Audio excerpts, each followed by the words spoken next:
નર્મદામાં મનસુખ વસાવા અને ચૈત્ર વસાવા અધિકારીઓ પર વરસ્યા હતા। જિલ્લાની સંકલન બેઠક બંને નેતાઓએ અધિકારીઓ પર પ્રહાર કર્યા હતા। બેઠકમાં સાંસદ મનસુખ વસાવા અધિકારીઓ પર વરસ્યા હતા। જિલ્લાના કેટલાક અધિકારીઓ ક્રેક મગજના છે તેવું નિવેદન અહીંયા મનસુખ વસાવા દ્વારા આપવામાં આવ્યું છે।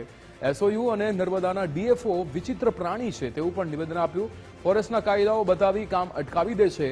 અધિકારીઓ ન ગાંઠે તો તેમના કાન પકડીશું। ધારાસભ્ય ચૈત્ર વસાવા પણ અધિકારીઓ પર વરસ્યા હતા અને કહ્યું હતું કે અધિકારીઓ અને લોકોના કામમાં રસ નથી, ટાઈમપાસ કરતા હોય તેમ વર્તન કરે છે। જંગલના અધિકારીઓ માય બાપ હોય તેમ વર્તતા હોય છે।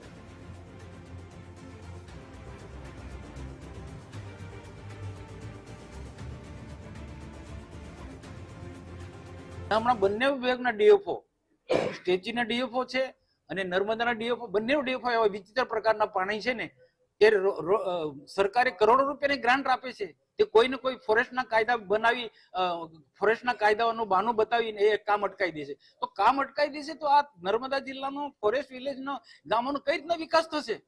સરકાર ખૂબ વિકાસ કરવા માંગે છે અને ગ્રાન્ટ પણ આપે છે, પણ ક્રેક મગજના અધિકારીઓ, ફોરેસ્ટ વિભાગના અધિકારીઓ લોકોની વાતને સમજતા નથી, લોકોના પ્રશ્નો છે એ સમજતા નથી। પણ અધિકારીઓ ને મને લાગે છે ઘણા અધિકારીઓને લોકોના કામમાં રસ નથી, પોતે અહીંયા ટાઈમ પાસ કરતા હોય એ પ્રકારનું વર્તન કરે છે।